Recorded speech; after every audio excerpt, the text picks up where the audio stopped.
और यहाँ आपको बताएं, अली अमीन गंडापुर ने संगजानी के जलसे में इख्तलाफ राय रखने वाले सहाफ़ियों को खुली धमकियां दी हैं और खातून सहाफ़ियों के लिए भी गलीज़ ज़बान इस्तेमाल की है।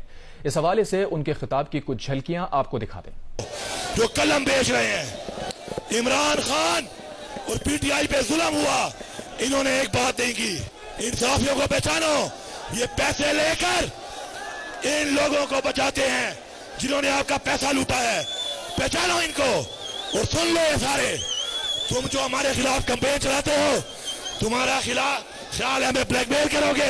मैं लानत भेजता हूं तुम्हारी सहाफत पे, ऐसी सहाफत पे लानत भेजता हूं मैं।